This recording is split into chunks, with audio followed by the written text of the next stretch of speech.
দুদিন আগে রায় কার্যকরের বিষয়ে আগাম মন্তব্য করে সমালোচিত হন আইন প্রতিমন্ত্রী ও স্বরাষ্ট্র প্রতিমন্ত্রী। আওয়ামী লীগের বর্ধিত সভা চলাকালে কাদের মোল্লার বিরুদ্ধে উচ্চ আদালতে করা রিভিউ আবেদন খারিজের খবর এলে উচ্ছ্বসিত দলের নেতাকর্মীরা।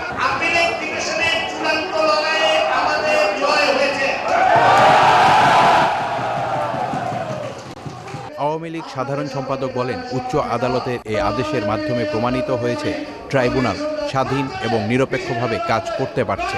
উচ্চতর আদালতে এই হিয়ারিং হওয়ার শুনানি হওয়ার পরে এই কসাই কাদের মোল্লার পক্ষের শুনানি উচ্চ আদালত খারিজ করে দিয়েছেন।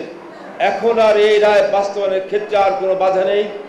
গোটা জাতির সঙ্গে আমরা অধীর আগ্রহে অপেক্ষায় আছি কখন এই কুখ্যাত কসাই কাদের মোল্লার রায় কার্যকর হবে এবং এই রায় কার্যকরের মধ্য দিয়ে আমাদের ৩০ লক্ষ তাদের শান্তি পাবে, তার পরিবার পরিজনরা কিছুটা হলেও শান্তি পাবে। জ্বালাও পোড়াও করে ৫ জানুয়ারির নির্বাচন বানচাল করা যাবে না বলেও মন্তব্য করেন তিনি। আপনারা অবরোধের কর্মসূচি দিচ্ছেন আর কিছু পেশাদার সন্ত্রাসী দিয়ে গাড়ি ঘুরে আগুন দিয়ে মানুষ পুড়ে হত্যা করছেন। এটা কোনো রাজনৈতিক আন্দোলন হতে পারে? সারা পৃথিবীর গণতান্ত্রিক ব্যবস্থায় কখনো মানুষ দেখে নাই। এর নাম কোনো আন্দোলন নয়, এটা সন্ত্রাসী কর্মকাণ্ড। কাদের মোল্লা রিভিউ পিটিশন খারিজ হওয়ায় আনন্দ মিছিল করে আওয়ামী লীগের নেতাকর্মীরা। Rajib Das, Channel I, Dhaka.